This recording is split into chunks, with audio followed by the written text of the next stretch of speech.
Episode 16. I think it's 16. I think last week was 15. They all kind of run together at this point. We're in the teens, buddy. We're still in the teens. And last week, we were in the pit to start off.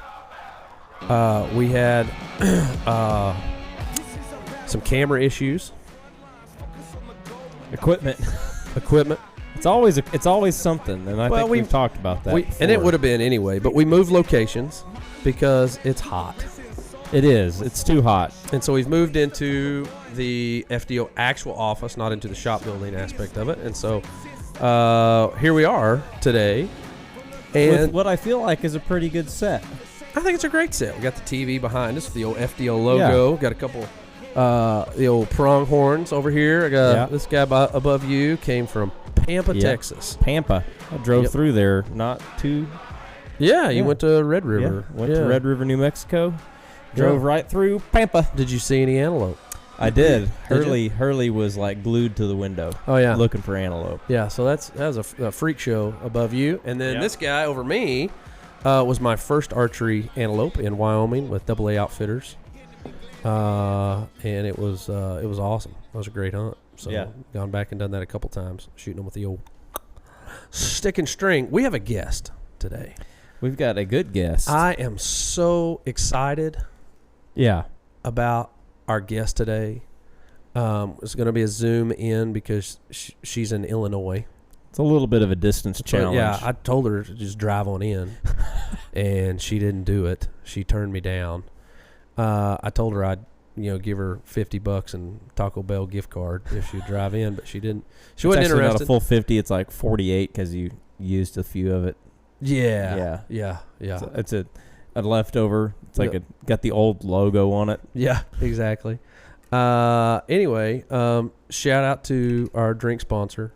Shout out to our drink sponsor, Deer Camp Coffee. Deer Camp Coffee. Delish. I've got some. I actually did ice. I put over ice today. Yeah, it's nice. So hot. It is blisteringly hot. And it's the end of the day. Yes. And it's we've hit Oklahoma is the threshold of hell right now. We've hit that point where the 101 real feel. You look at it and you go, nah, we're more than that. Cooking. We're more than that. Cooking. I miss the Smoky Mountains. I just went on vacation to Gatlinburg. Pigeon Forge is like 75. I miss it. It's wonderful. I know. I want to be where it's 70 all the time. Yeah. It would be wonderful. Mm-hmm. Except you had to deal with the people in those locations. Yeah, I know. Because everybody wants that. Yeah. Anyway, our guest today is Brittany Jill. Mm-hmm. Brittany is her job is she works with GSM.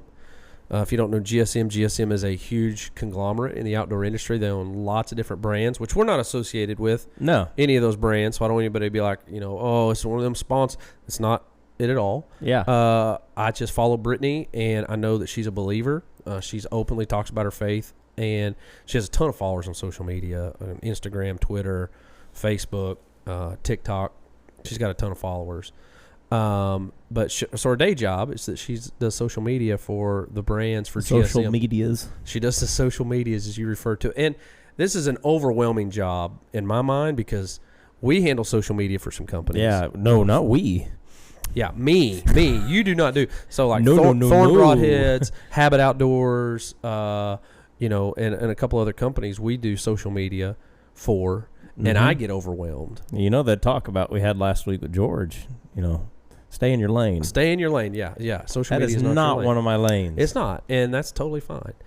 But I'm super impressed because she does a great job with social media and manages all these accounts, doing all this stuff. It's just, it's a lot. I can't imagine. But she's also a hunter, and she's a good hunter. Yeah. And she deer hunts, she bird hunts. She's got a dog. She's got a lab named Kip that's on her social media all the time. So anyway, but her and her husband did an incredible honeymoon, a hunting honeymoon. Is that not like a hunting moon? The hunting moon. I got on a hunting moon. So we're going to just coin a new phrase. We're just going to ask her about that, and then she's also doing this really cool Venmo challenge thing. And so we're going to have her talk about that as well. So we actually have her here. So we have Brittany with us. Brittany, thank you so much for hopping in with us on our podcast today. Thank you for having me. Yeah. So Brittany, we've met one time, and it was at a trade show in like a small window. So probably don't remember it. I was with Kendall at, I think it was SHOT Show, and stepped into the GSM booth and was just, hey, I'm Brad. Hey, I'm Brittany. And then that was kind of the end of it. But I follow you on social media, and you're obviously a hunter. And also one of the things that kind of was an appealing for me and wanting to come on, because our whole theme with Final Descent Outdoors is faith, family, hunting, is a faith aspect for you, like you being a believer, and that's something that's important. So we're going to talk about that in this podcast, but share a little bit about you and what you do, and then we'll go into talking about some other stuff. So my name is Brittany Jill. Jill's my middle name for everybody thinking I have two first names. You want me to tell like what I do for work, or just? Yeah, tell me about what you do, because it is pretty incredible what you do for work, because you have so many brands so yeah, go into that. I think that's a cool aspect. For work, I manage GSM Outdoors social media pages, and some of those brands are Muddy, Hawk, Big Game, Stealth Cam, Wild Game Innovations, Avian X, Zinc Calls, Birchwood Casey, Walker's Hearing Protection, Boss Buck Feeders. There's 45 different brands, and I manage 28 of them, and then I oversee 10 other ones. So that is just the most overwhelming. Like, there's a few of those. I just threw up all over myself. So like Adam, he'll say, I hate the social medias, and he'll say medias. I do too. I don't like the social medias. I don't like the social medias. You're doing not only scheduling posts, you're also responding to DMs. Like, what? I don't have to respond to DMs anymore. We hired 2 full-time customer service people to do that. So I'm finally off the hook with that after 2.5 years. Oh my gosh. Hallelujah. Yeah, it's been a long time coming.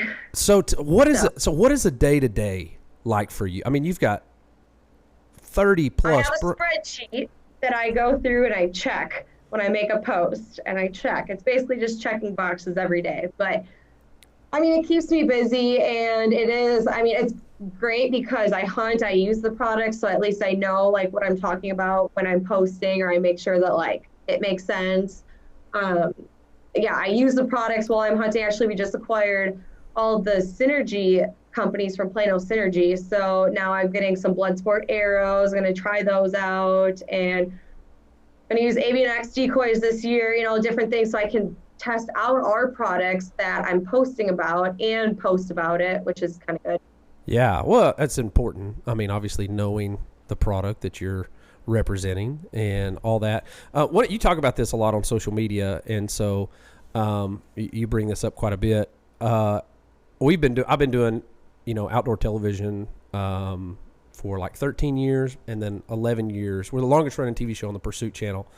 A consistent, nonstop for us. So 11 seasons there.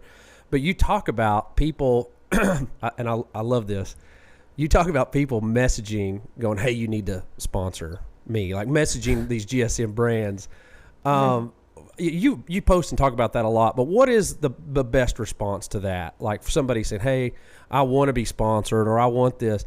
You always do a great job with it, but would you share that with folks? Like just how a brand responds? Yeah, like how a brand responds to that, and what's the best approach to that? Because I started to not respond anymore because I should say it depends, because actually I just got one the other, and I saved it because it was good. Hold on, I'm not gonna read like the name or anything, but this is juicy. This is great. This is the content. This is what we were after. This is a great way to end the day. Like this is Brittany's off work. Yeah, this is the content that you want to chew on in the evening, right here before dinner. Here. Oh yeah, this is great. It says, "Hi, I was wondering if you guys are doing sponsorship. I'm working with," and it named off all these different companies, and trying to figure out a sponsorship. I was thinking that you guys send me some free gear for shout outs on Instagram and more. Let me know. Thanks. Here, I'll read it again. The It kinda came out audacity weird. of people. Basically just asking for sponsorship, name dropping the companies he's already working with. Didn't personalize it, so I'm sure he's sending it to every single brand out there. Oh, and the best is when I get the same message from the same person on 4 different companies. They send it to Stealth Cam, Hawk, NAP, and HME. And I'm like, So at that point, do you just screenshot all of their emails and send them all back to them in one message?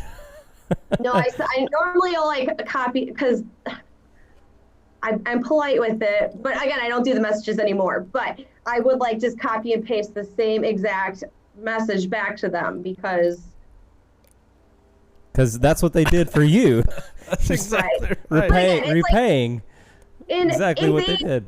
If they would, like, a good way to reach out to a company. So say you're going to reach out to Stealth Cam. Say, Stealth Cam, I have been using I used your Fusion camera last year. I'm looking to get your Fusion X this year. I love your products. Like, I have been using them for X amount of years. Here's a few of my great pictures I've gotten. Is there any way that maybe we can work together and I can start out with a discount code to show you what I can do? Right. You know, don't go into it being like, hey, you should send me free stuff. Go into it showing how you've already used the products, how you're going to help us in the future. Ask for a discount code, and maybe we'll be like, wow, this was a great message. Here, we'll just send you a few cameras and go from there. Well, you got to earn yourself, earn it, yeah. right? Give you so many people to taking some good notes right now. Hopefully they are. They're taking good notes. And I want to say this, like, we do not work with one GSM brand. Like, I don't have one brand that we work with GSM. And that's not why you're on by any means. It's right. You know, because you're not trying to get that sponsorship. I get it. Hey, can you send us some free stuff?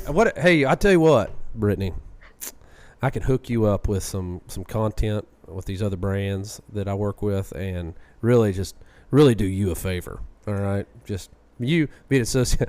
We're really unselfish people. Yeah, we really Brittany. are. Okay.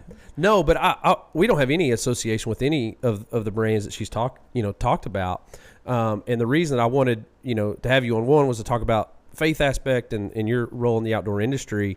But also was this, because I've always felt like you've handled it well, because you bring it up fairly regularly in social media to be like, hey guys, because I don't get the messages anymore. Yeah, but prior to, you brought it up quite a bit, right, and would be like, hey, if you're going to message a company, and I'll be honest with you. Here's some pointers.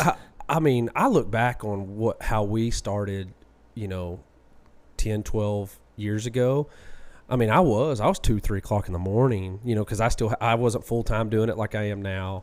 I was working 2 jobs essentially. And so I'm like 2 o'clock in the morning, like sending these Facebook messages, I mean, I did it too. I mean, I can't really, this was back in, I sat one after a few drinks, and actually that's how I got with one of my first companies. But I didn't ask for stuff. There you go.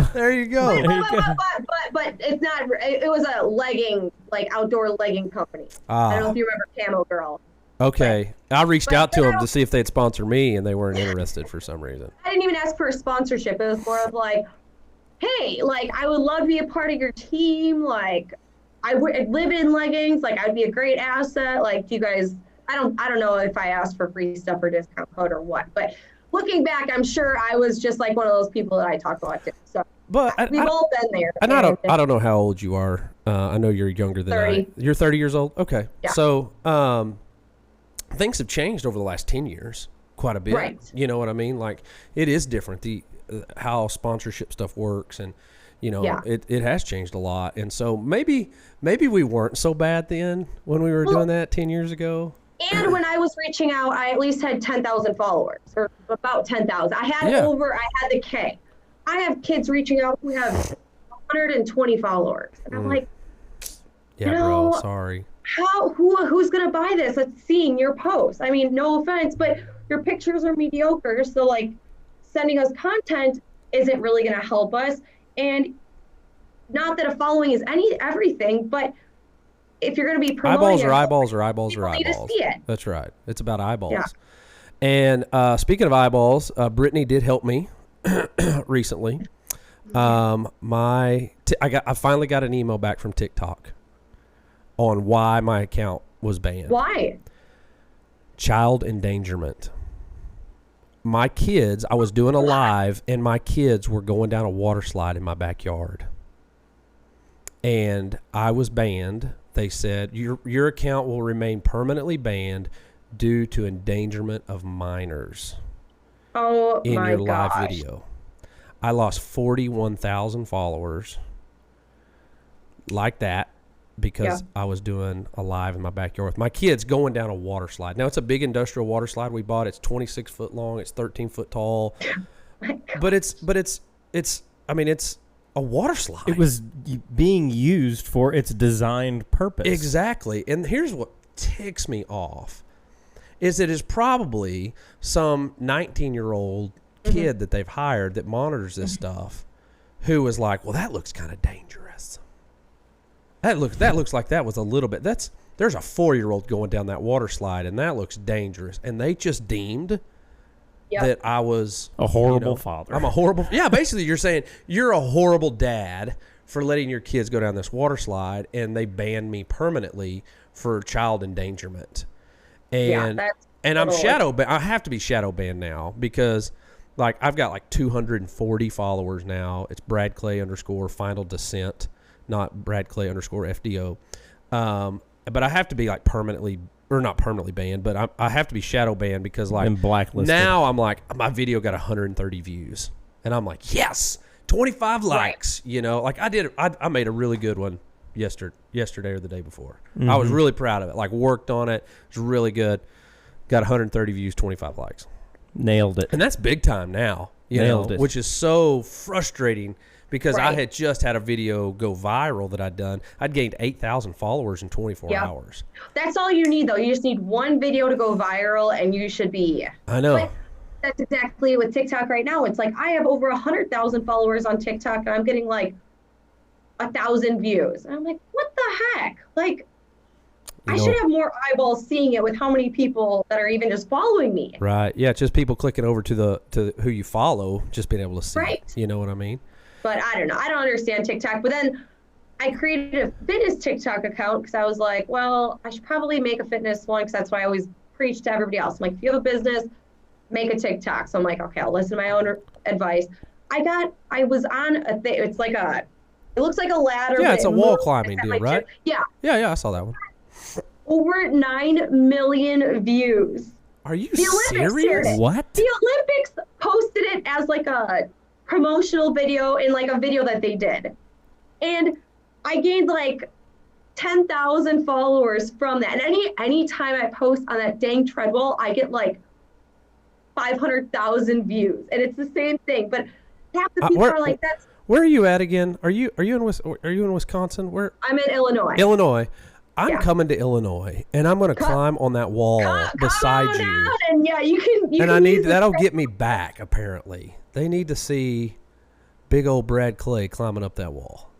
And maybe that's the answer. People are going to make the comments about, oh, you're going to get sucked underneath, or oh, you're going to break your ankle when it like when your ankle turns wrong, or your thumb's going to get stuck in there. I mean, I've seen it all. I'm going to report it for child endangerment. That's what I'm going to do, Brittany. Actually, I just got a thing yesterday saying that TikTok, I don't know if it was that I reported somebody else or they reported me, but it was copying. And I was like, well, I'm not copying anybody else. Like, I'm myself. Like, it's so frustrating. It was saying that it was, somebody said that it was me. Like, so what's frustrating about TikTok is that I've had multiple videos taken down that I stitched.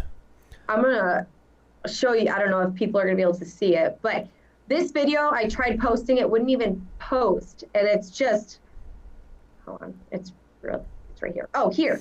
And it's one I've already posted before since hunting season's coming and I hunt with my dog a lot and I hunt by myself with my dog a lot. So I'm showing how to get your dog's attention. I don't know if you guys see it. Okay. So that's it. I don't know if you can see it. I literally have him sitting next to me. I toss an empty shell so he looks at it. And TikTok wouldn't even post it. It's under guidelines saying that it's unsafe. I guess maybe because you're holding a gun. I mean, I don't know, but that doesn't make sense either, because man, I mean, it's the stuff that gets taken down and the stuff that doesn't. Like, especially like I'll stitch a video. I stitched one, and it was this. It was at a rodeo, and these people are sitting at a table in the middle of the rodeo arena, and they're going to let a bull out, and the last person left sitting wins the prize money. And this bull comes running out at them. I mean, full bore. And a dude has his back to it. He doesn't see it coming. The bull jumps over the top of him and lands in the middle of the table. And everybody scatters except that one dude. And he's still sitting there in that chair. And the bull went right over the top of him. And I stitched it, and I said, there's a difference between wanting money and needing money. And that guy right there, he needed that money. And it got taken down. But the original video had like 6 million views. And it's still up? It's still up. But mine got taken down because of, it said for violent acts. And I'm going, that wasn't I stitched a video that has 6 million views. So why are you taking, and that happened to me like 3 or 4 different times. I'd stitch a video and it would get taken down, but it wasn't my part of it that was violent. Yep. You know? Well, that's like, I created a TikTok account for walkers, hearing protection, and I was like, all right, this isn't even worth my time because none of the videos are posting. Cold Steel, I'm about at that point right now too, because everything that I post, they say is dangerous. Yeah. Even somebody just opening up a knife and showing the knife. Right. It doesn't even work. Which that doesn't even make. I mean, that doesn't even make sense. You know what I mean? Like, I mean, it's a knife. It's used for so many other things. But anyway, well, you know, like there's the knife ban, the deal in Great Britain, so there's that. Well. But stealth cam on TikTok is thriving. Well, yeah, because you got able to post. You have posted some cool videos. I mean, stuff. Right. There's cool stuff on stealth cam TikTok, but it's because I post like the coolest videos and things, and it's just animals in their natural habitat. Yeah, which is super cool, which is awesome. Right. You know. So, anyway, so you mentioned earlier, you're married, and you guys did. I guess it was a little bit later. From a honeymoon, I guess, kind of a honeymoon trip. It was our late honeymoon because we wanted to go for the roar. Talk about your honeymoon. This trip. This is unbelievable. So my husband and I got married at the middle of May. I should know the date. May 10th. There you go. In New Zealand, the roar is basically the rut for red stag. And the best time to go when they're actually roaring is in March. So kind of like elk, how elk bugle, red stag roar. So we decided we're going to take a late honeymoon so we can go hunt red stag. So we go over there. This was March of 2020. And if you guys remember March of 2020, that's when the COVID world happened. began to fall apart. So we're in New Zealand. Shut her down. They did, man. Shut the world down. We're in New Zealand, and we were supposed to go to Australia after. So we're going to have we did 5 days in Queenstown, did all the touristy stuff, and then we were going to do a 5-day hunt and then go to Australia for, I think, 10 days, because my husband's cousin lives over there. So we had somebody we could stay with, and he's going to show us all around. Well, then Australia shut down their borders. So we're like, okay, well, we're going to stay in New Zealand then. So our 5-day hunt turned into an 8-day hunt. My husband shot his stag on the 4th day. And then when they realized that we were going to be the last hunters, they were like, okay, we want to get you the biggest stag that we know of, because they knew that he was hurt. And so we hunted this one stag for 2 days. We never could find him. Oh, man. So then I was like, okay, I need to get a stag before I need to go home. But at this point, we hadn't even booked our flights home yet because we were supposed to be flying home from Australia. So we hadn't had our flights booked or anything. So then so I'm out hunting, whatever. We see 2 stags that are like, I don't know, 90 yards away. And we're just sitting there like trying to come up with a game plan. And all of a sudden, I see like a little tine of one just sticking up. And I get my guy's attention, and I'm like, hey, like there's one right here. It was like 10 yards away, sitting there just eating. Oh, it was feeding. And it was walking, and there's a tree. So when I got behind the tree, I drew back. So I'm sitting there. Oh, I didn't draw back. I was prepared to draw back, I should say. And then as I got past the tree, I drew back because it had no idea that I was there. And I don't know if you saw the video, like my reaction. Oh, yeah. The video of your reaction is classic. Yeah. Well, and the only reason why I got that was because my guide couldn't move. he was stuck where he was because if he tried to like move to get behind, the stag would have heard. Right. Because it was so close. And so, yeah, so it was, so then I got my red stag. He ran about, I shot him with my bow. He ran about 70 yards and dropped. I mean, it was a perfect shot. I mean, at 10, 12 yards. I mean, well, it's like shooting a 55-gallon drum, too. I mean, they're a big animal. Right. I mean, that's awesome. They're big animals, and if I would have missed, it would have been very embarrassing. But especially with cameras involved. So, and it's like the adrenaline rush and everything. But no, it was awesome. And then we ended up staying an extra few days because they're like, well, nobody else is coming in, so you guys can stay technically as long as you want. So we're waiting for for the prices of flights to kind of fluctuate back, because at one point our flights over there were like $1,000 a piece, and then they got so low they got down to like $450 a piece at one point once COVID started like happening and people were freaking out. Well, then Trump announced that everybody needs to get home. The flights went from $450 to $6,000 a piece. Oh. And we're like, ouch. Yeah. Well, we're like, well, maybe we're going to stay in New Zealand because they didn't have anybody else coming over. And they're like, you guys can stay as long as you want. So we're like, okay. Well, then they dropped back down to like 800 a piece. Basically, we flew home on Thursday. Friday was the last flights home from New Zealand for I don't know how long. So you were moments away from being a New Zealand resident for a year. I mean, I had my laptop. I was working there like on my honeymoon. So I'm like, I could have still been working. Yeah, that's nice about what you do. But, yeah. Right. Wow. Well, so first off, where is your husband's red stag? Where is he what? Where's it mounted at? Where's it sitting at? Oh, my husband's at home. I'll show you mine real quick. So I'm that's in my co-working space. Well, this is our podcasting room. Okay, so we're going to get to walk out and see Brittany's red stag here. So if you're just listening to the podcast, you're not watching it on YouTube, you won't get the... You don't get the full features. You won't get the full feature of this. Yeah. Got herself to the room. Show you just a little bit. And then... Oh my gosh. Bam. That is incredible. So this is a bucket list for me. Oh, that's a beautiful stag. Congratulations. Thank you. And he has a medal on him from the Olympics. The people here like to dress him up. And we named him Merle Staggard. Merle Staggard. That is excellent. We have a caribou over my fireplace, and we named him Rudy the reindeer. And we dressed him up for Christmas. Is that, I mean, everybody was like, oh, what's his name? What's his name? And I'm like, I don't name my animals, but I'm like, I mean, if you guys want to, you can. So we had like a whole naming party for him. And there are a whole bunch of weird names like, I don't know, like Rex and John. I'm like, okay, this is weird. And then there were some other creative ones. And then this girl's mom put Merle Staggard. I'm like, that's hilarious. That is awesome. I'm voting for that one. Merle Staggard is incredible name. What a great name. Like, even if it wasn't a red stag, I would hang out with a Merle Staggard. If I knew a Merle Staggard, I would be like, I want to go have dinner with Merle. Yeah. It's a great name. That's my grandpa's name. Is it really? Yeah. Merle. That was my grandpa's name. So Brittany, Adam here, that's his middle name.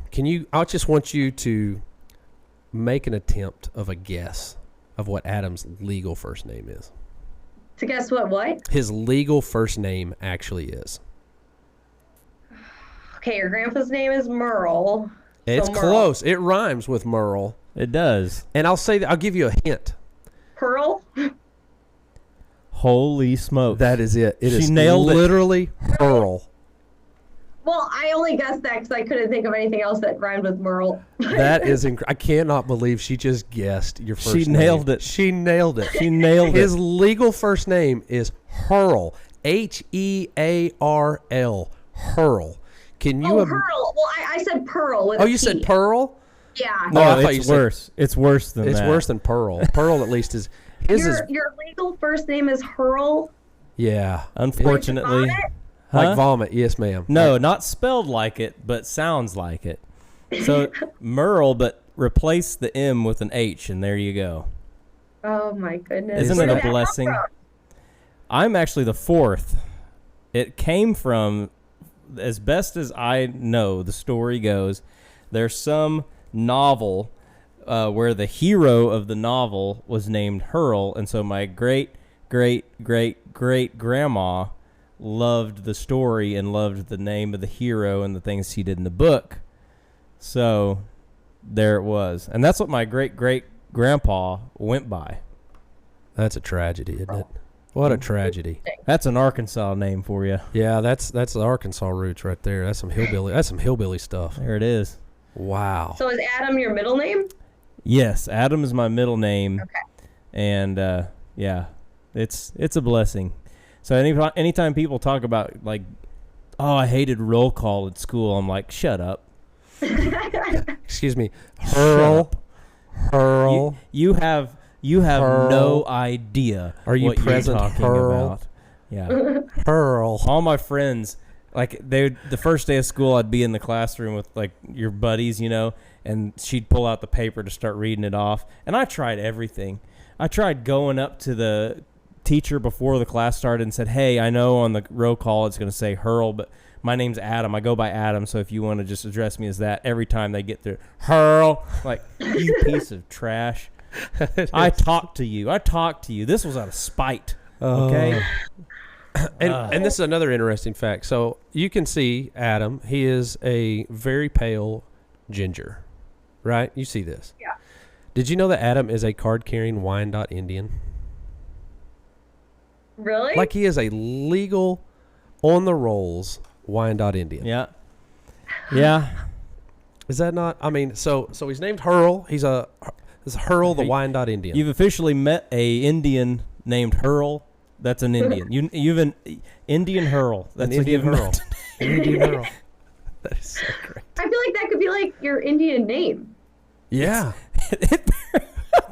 Why did they name him that? Well, he had a weak stomach. He had a weak stomach. You know, which is not you played true. football because Oklahoma is land of the red man. That's what Oklahoma stands for. So we're, it's Native American. We've got, Yep. all these tribes and the civilized tribes, which they call civilized, would be, your Chickasaws, Choctaw, Seminoles. See if you can get them all. Cherokee and Can you get the last one? I don't. Come on, Oklahoma history. Come on. Oh man, who is it? It's the Creeks. The Creek. Yeah. The Creek Indians. They all have, their names were all legally changed to like white names. So it's like Smith or, very, They didn't want to be European. Identified as. Yeah. So a lot of yeah. them were changed, not even by their choice. Yeah, they changed them in the roles. They put them when they actually put them on a roll, they gave them a European name. But the like the Cheyenne Arapaho, those type names, like I remember growing up in Western Oklahoma, we played against Hammond in sports, and they had their Cheyenne Arapaho, and so you'd be like, this kid's name is like Lance Tin Bear, and then it would be like Mike White Killer, and they got their names because of what their family did. You know what I mean? Right. Like so like Adam played football with a white killer. White Killer. Yeah. His name was White Killer. Yeah. So it's a little interesting. Corner. Yeah, so there's a little random information for you today. Yeah, Brittany. Sure you needed that in Yeah, your I'm life. sure you needed that in your life today. Did I know today I met an Indian named Hurl? Yeah, I met an Indian. That totally sounds like you made that up. I can't wait for you to go home and have a conversation with your husband. Like, so how did things go? I know you're after work, did that podcast. How'd it go? Well, I met a Wyandotte Indian named Hurl. Pearl, not Pearl with a P. Yeah, no, it's with an H, like vomiting. Yes. Yeah, when you spelled it, I was like, oh, no, that's not what I said. I'm like, dang it, I thought I was right. I thought you were like, too, because I thought you. It's not that bad. It's kind of cool. So you said Pearl H. I was like, oh. That is rough. Oh. That is rough. Oh. It's so rough. Anyway, so congratulations on the stag. That was incredible. It really is an incredible animal. That's, for me, the only animal that we're going to Africa in May this year, which we've had to postpone twice because of Theoretically. COVID. Theoretically, we're going to Africa, and I'm going to do a kudu and several other animals. And Wait, when are you going to Africa? In May. Oh, my husband's trying to get us to go in September. Okay.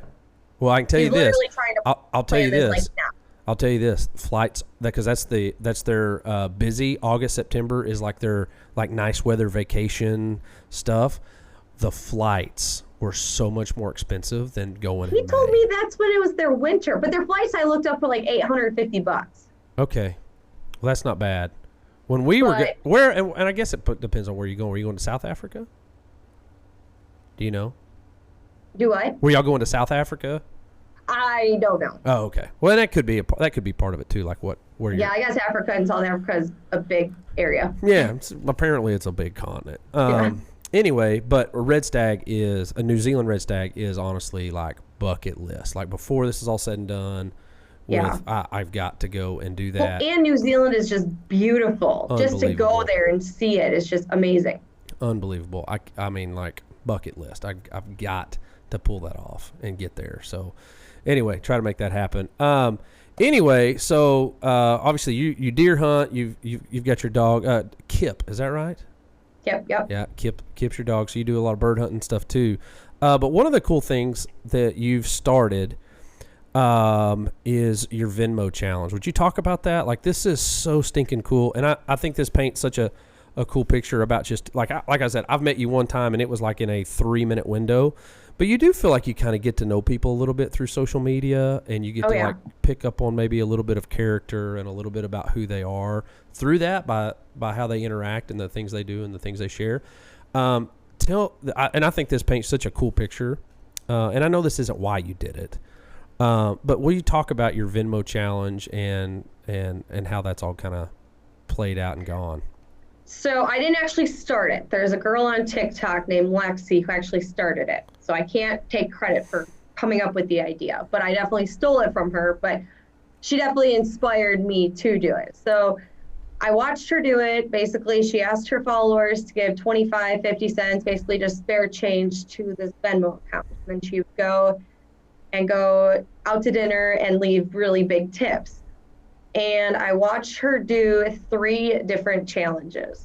And the first one, I was like, that's so cool. I'm like, I think I want to do it, but I don't know.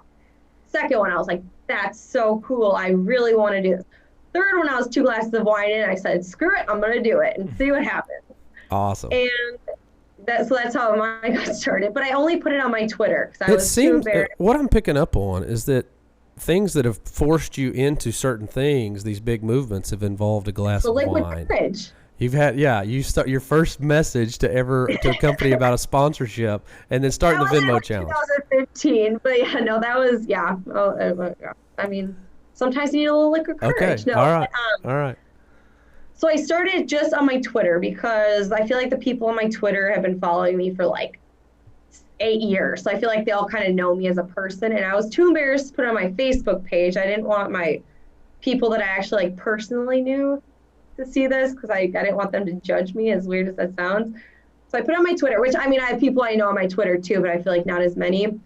And I said, let's change somebody's life. Like, if everybody who sees this gives 50 cents, like we can really change somebody's life. And I thought we were going to get like $150, $200. And we raised $700. Yeah, and 25 cents and 50 cents a pop. Right. That's all I was asking. Yeah. Right.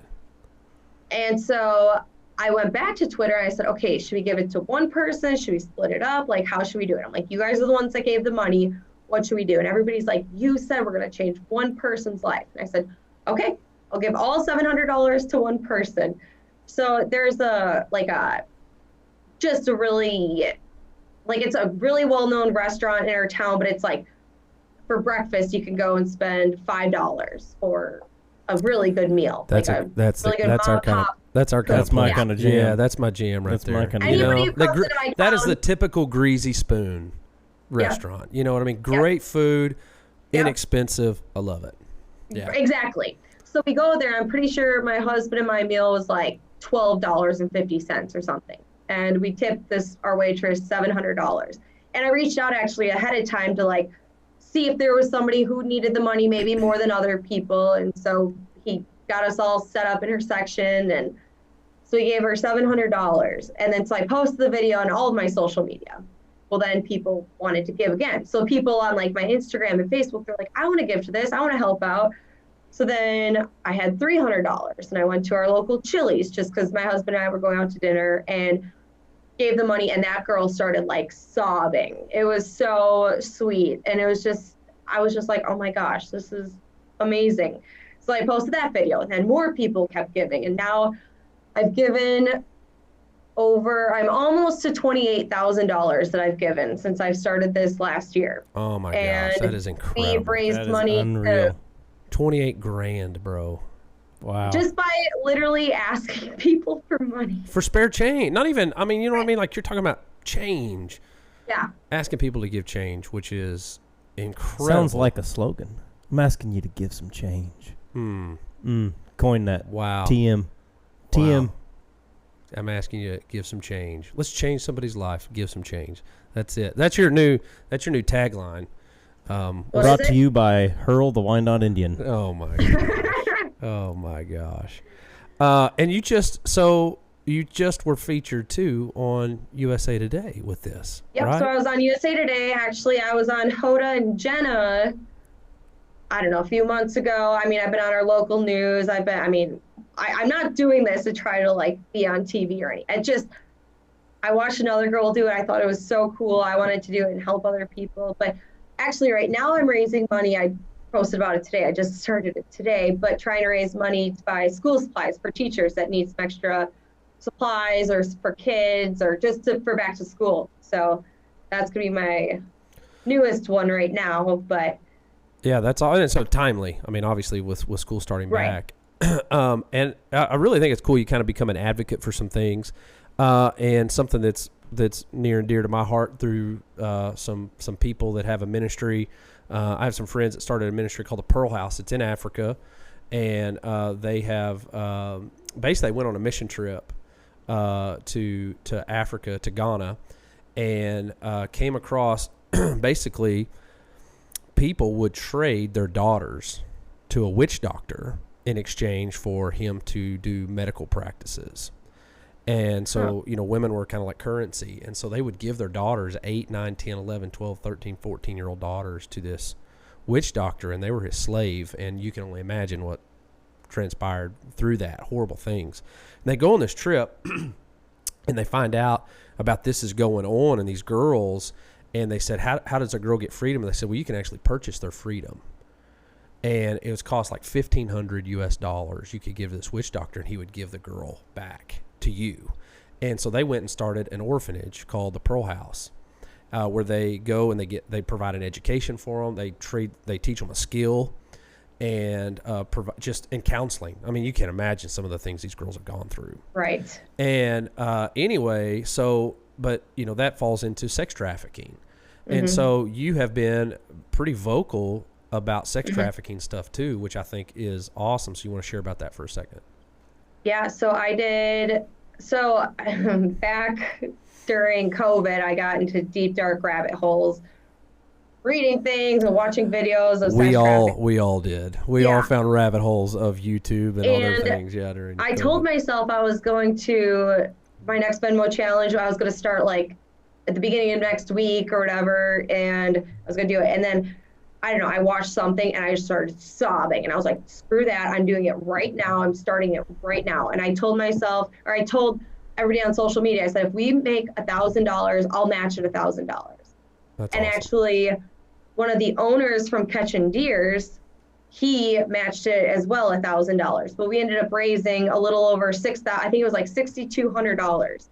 And I split it up between 3 different organizations. There's Operation Underground Railroad, which they're the ones who, they're very well known, but they go in and physically take the girls back. Yep. Yeah, like actually, armed, ready to fight, taking girls out. Yeah. Well, and Tim Ballard, the one who started it all, I actually had a Zoom call with him 2 weeks ago, actually, when I was dying with COVID. But so I actually got to like physically like see him, and there was only like 20, 25 of us on the call, so it was pretty intimate. I didn't say anything, I was too nervous, but it was still really cool to like listen to him and what they're doing and what's coming up. I mean, they can only say so much, but that was super cool.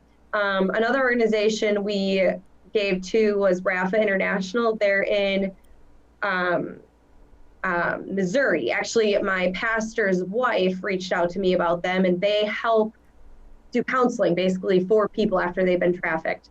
So I gave them $2,000, and then and to Fight to End Exploitation was the other one, and they're out of Milwaukee. And since I'm born and raised in like the Milwaukee area, I figured I wanted to do something local for where I'm from. And so I wanted to give them, which actually I saw about a month ago, my hometown, Oak Creek, Wisconsin, not little, but where I was born, raised, where I went to high school, junior high, elementary school. They had a big sex trafficking bust where they found like 53 predators, and they arrested them all. And in my hometown, where you hear about make you think about like this could have been me, like, you know what I mean? Right. Like something could have happened where I could. A guy he went to a rival high school, but I knew him. His sister got involved with sex trafficking. Wow. And she became a recruiter, he was saying, and then she ended up in jail, and the higher up guy ended up in jail. But he was saying, he's like, it was terrible. Like she got into drugs, or they got her into drugs, and I'm like, you know, you don't expect it to be happening in your neighborhood, but it is. And so Oklahoma City is one of the largest places where sex trafficking takes place, because we are where the two major interstates in the United States cross, I-40 and I-35. And so there is unbelievable amount of sex trafficking that takes place here through just even transportation of girls. Yeah. And so I appreciate you taking a stand on that too, and being vocal about it, and just bringing awareness, because like you said, this was your hometown, but this stuff is going on everywhere. This stuff is happening.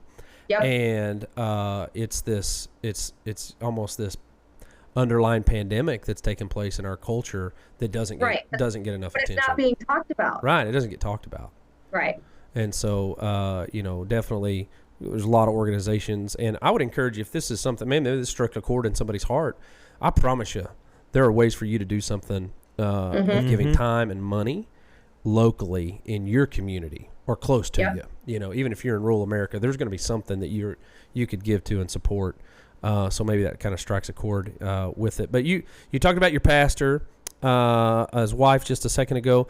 Talk about the faith aspect for you, because like I said, that was one of the things. I think one of our first ever like social media conversations was me just saying, hey, I appreciate you and your stance on faith, and just being vocal about that. And so kind of talk about that aspect for it. Yeah, so I was born and raised Catholic. I mean, I went to church every Sunday. I got confirmed, I got baptized, I did it all. And then I went to college and basically completely stopped going to church.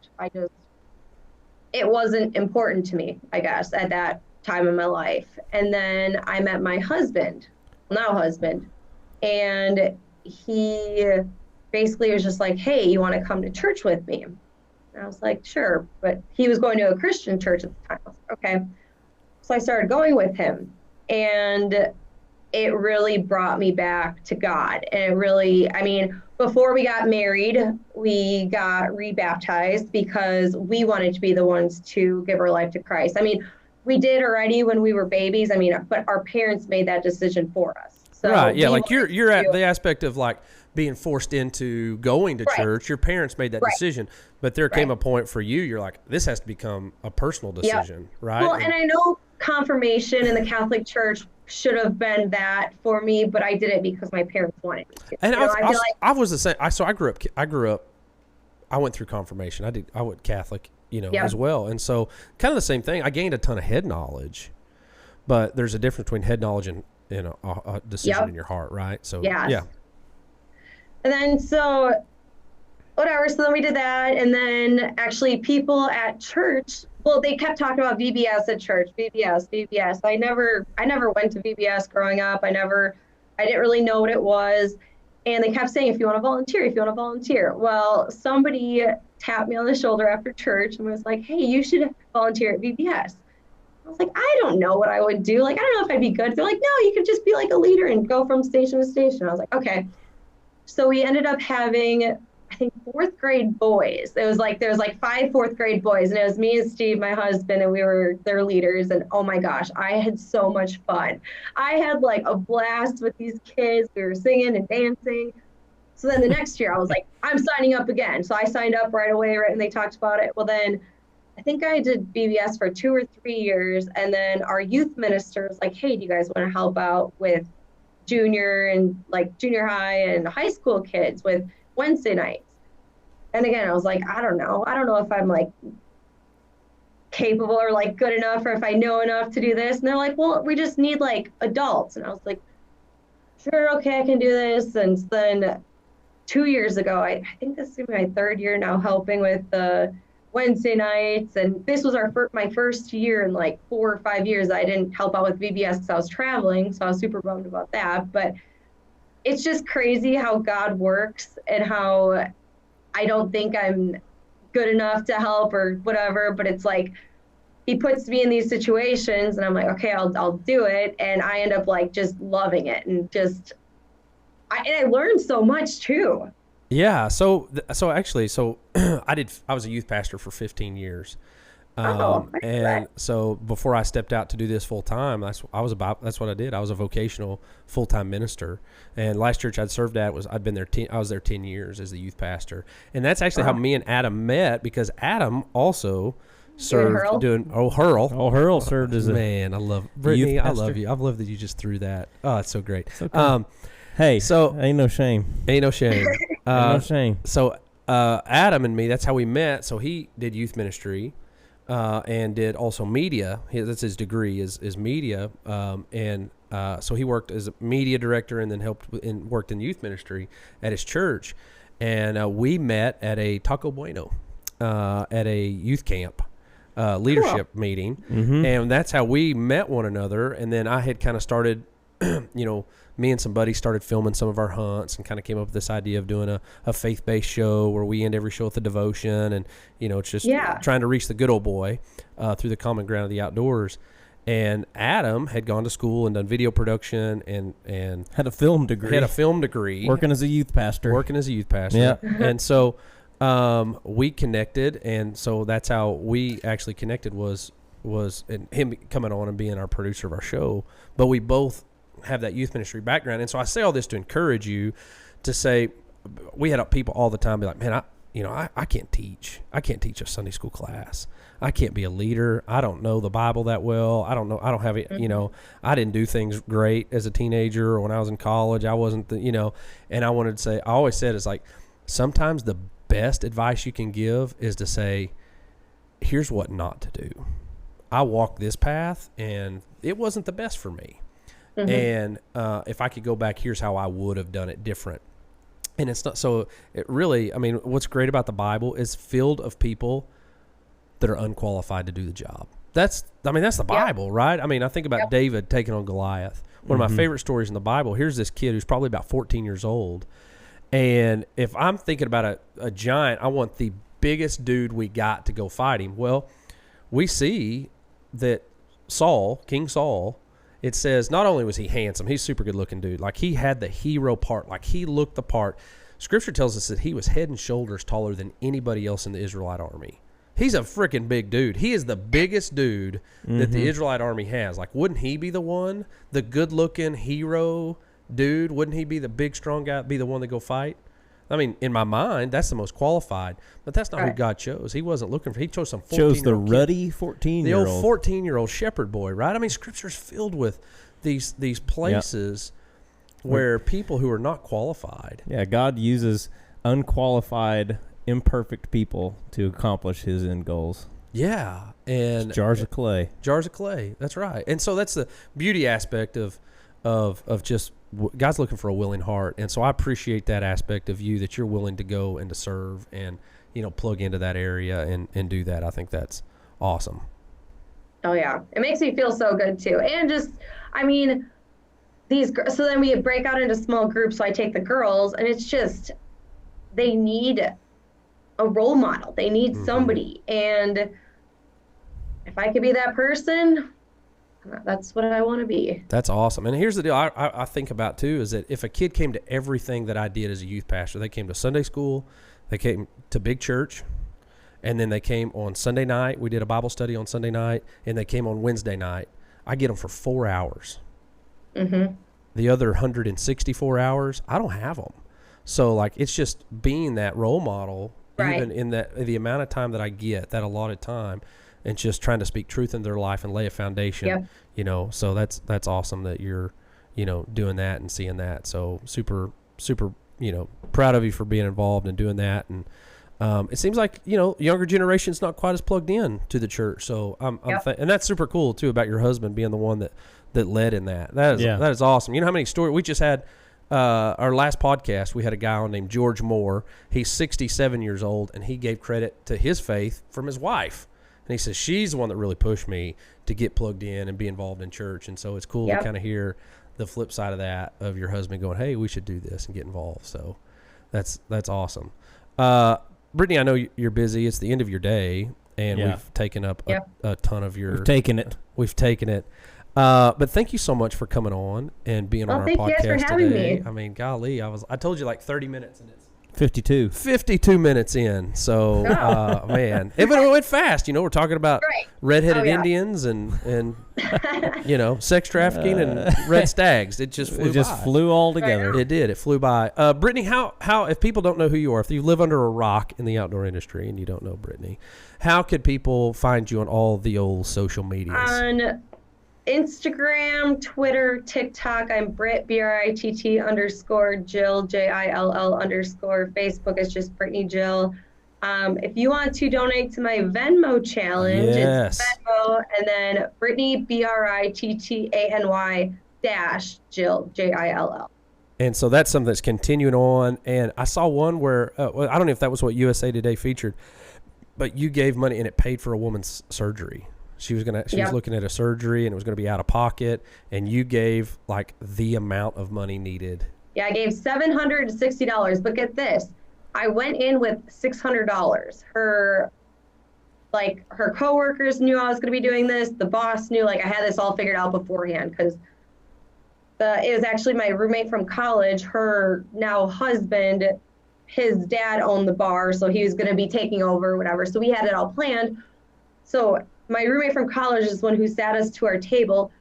They knew we were going to give $600. They still all chipped in and gave an extra $160. Oh my gosh. That's why when I'm giving her, I have so many 20s because they gave me so much money to, like, so many 20s to give. So I'm sitting there counting all these 20s, but so many people on social media making it rain.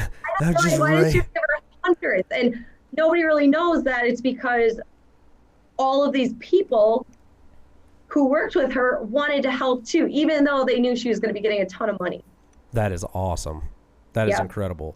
So really cool. So people being able to donate to your Venmo, people find you on social media to give you a follow. And they can also reach out to you by going to the GSM brands and just sending you a request for free stuff. Just ask for some free stuff. Say, hey, you'll find Brittany. I'm asking for Brittany. Is Brittany? You can, but I'm not that person. Right. Anymore, you won't respond to it, but you may see it nonetheless. And so if somebody, you know.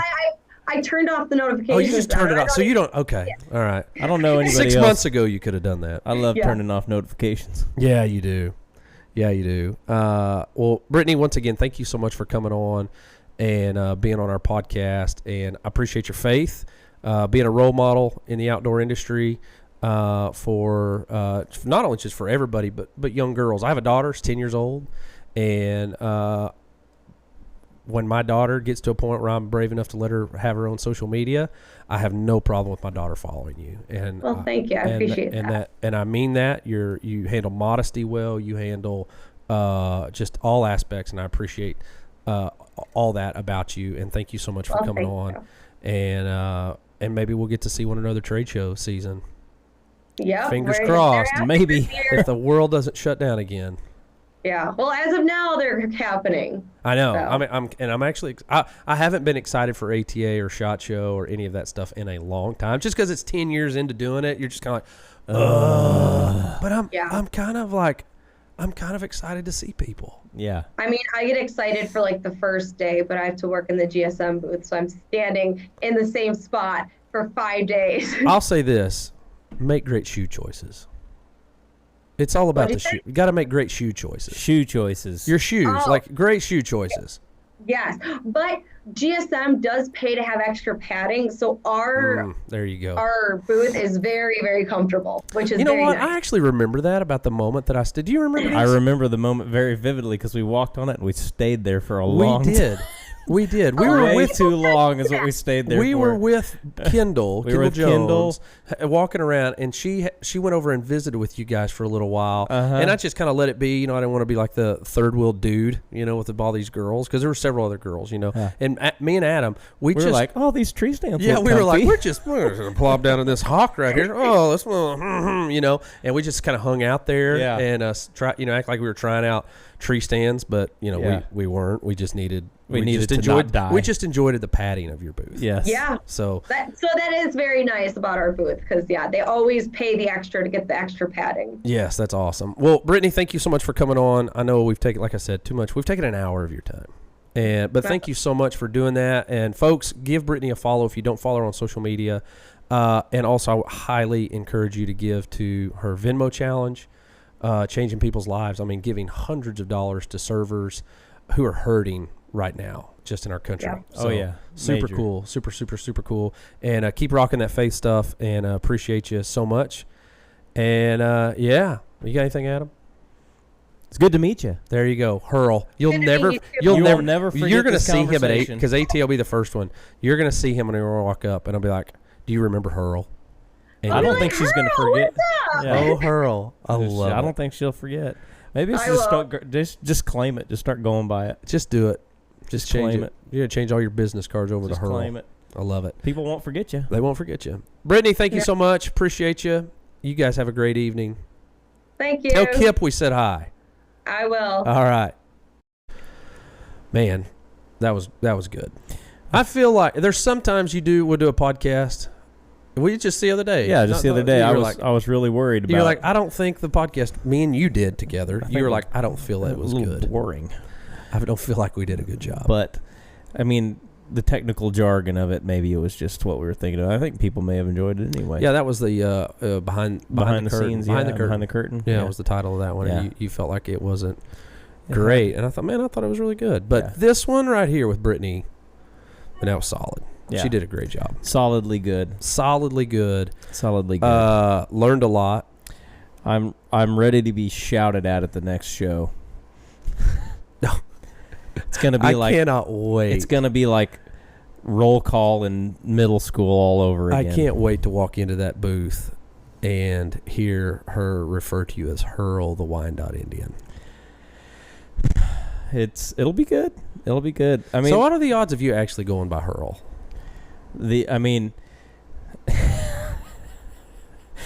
At this Could we point, begin the transition? It would be really difficult. You're not even halfway through life. Like, could you live the first half as Adam and the last half as Hurl? when people say it, you know, like bird dog on point kind of situation, like where like they just like laser focused. Yeah. When I hear that, it is just like, who there? When somebody calls you Hurl? Oh yeah. I mean, if we're ever in a so place, did your parents call you Hurl when you were in trouble? Were they like, Hurl? No. You little turd. No. It was just always Adam. But I mean, my dad, I don't think Stop eating the cat food, Adam. And I mean, my son is named Hurley. Hurley. He got the cool version of it. He did. Hurley's a cool name. He got the cool version of it. But even him, like, I've never done the full name deal with him. Like, yeah. But my daughter, like Jo, like I'll call her Josephine. Like I'll get the full Josephine Danielle. I'll get the whole thing in on her, but I don't do it to her. But she's also got some heathen in her. That girl, Honey Badger, don't care. That's right. You always refer to her as the Honey Badger. Honey Badger don't care. She doesn't care. She don't care not at all. But like we said, I'm glad that we've got women like Brittany in the influence circle that our daughters can look at and say, you know what? That's somebody I can look up to. I don't mind you acting like her. Yeah. No, and I was very open with that. I appreciate Brittany, and you know, I hate to say there's some girls that became popular in the outdoor industry for sexualizing themselves. Yeah. You know, I mean, kind of like, oh, I'm going to shoot my bow in my bikini today. Yeah. I did it. People I did it and posted it, and it didn't go well. That's why they banned you. That's why TikTok banned me. Child endangerment. Child endangerment. But what I do appreciate about Brittany is that she does handle herself very modestly. She's open and vocal about her faith, and open and vocal about even just her volunteer role within her church, helping with the youth ministry. And she has a giving heart. Yeah. Like, yeah. Oh, yeah. What a cool quality to be able to say, like, I'm going to take this money, all this thing that we raise, and I'm just going to pass it through to somebody. Yeah. And be just a conduit. $28,000 up until this point. That's a lot of change. I'm telling you, we're sitting on a gold mine, Trebek. Yeah, you are. Sitting on a gold mine. Sitting on a gold mine, Trebek. Yeah. Man, and it was always good to hear just sharing about, how the Lord is using her. And I think that's kind of how we close it out today, is that Brittany's going, man, I just didn't feel qualified. I didn't feel qualified to help with Vacation Bible School. I didn't feel qualified to, be a youth worker in my church's youth ministry. You just kind of look at them and say, yeah. Exactly. You're right. You're not. You're not qualified. I'm not qualified. You're horribly unqualified. I mean, I'm a licensed and ordained minister. I'm not qualified for this. None of us are. That's the beauty of it, though. Yeah, is that God's looking for willingness, not perfection. And that is, I'm so thankful for that, because, as you know, I'm not perfect. No. We're none of us are. No. We all have our faults and all those things, but God's looking for willingness from us. So. So maybe that's an encouragement for you today, is that if you're listening to this as we kind of wrap things up, you're kind of going, man, I don't feel like I can volunteer. I don't know the Bible that well, and I don't, I've made a lot of mistakes in my life. How could I plug in and do this or volunteer in this? And it doesn't even just have to be within the church, though that's a great thing to volunteer and be involved in. Yeah. But there's other organizations. I mean, even like we talked about with sex trafficking, there's a lot of organizations out there that are doing ministry that you can go get plugged into. Yes. And volunteer and help in. There's and it's like you said, I mean, God is looking for the here am I, send me. He's as a believer, he's called you to help, to serve, to love your neighbor as yourself. That's all he wants. Right. Is you just to say, yeah, I'll do it. Right. And then figure it out on the way. Right. That's exactly right. And so, anyway, so maybe that's encouragement for somebody to say, you know what, I do need to. It's encouragement for me. Yeah. I needed to hear it today. Yeah. Get out there and make a difference. You know what I mean? Yeah. Like, use whatever stage, big or small, that God's given you to make a difference for the kingdom. And Brittany's definitely doing that, and I appreciate her a lot. So anyway, Adam, this was a good podcast. It was an above average podcast, I would say. I would definitely say it was above average. It's one of those that we can put down, tack it up, click it off in the record books, and go on our merry way. Yes, very much so. Until the next freaking podcast. Until the next one, which is going to be great too. Adam, you look great. You've lost weight. I'm proud of you. You're down how much? I'm down 25 pounds. 25 pounds.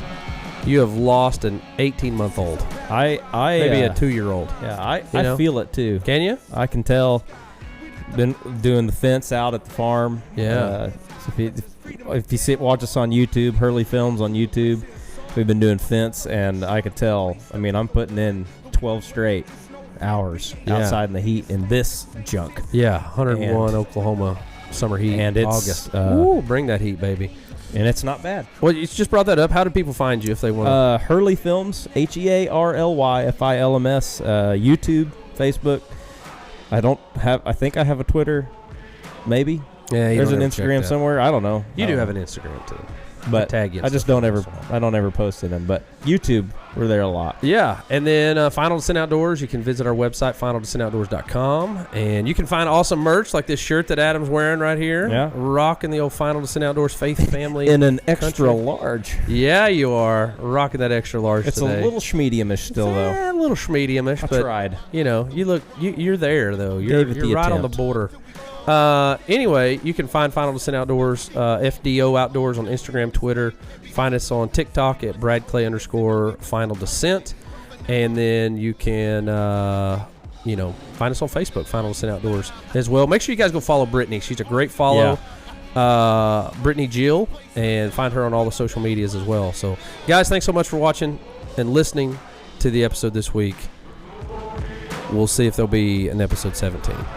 I got a feeling like we've kind of stumbled onto something here. Yeah, it's happening.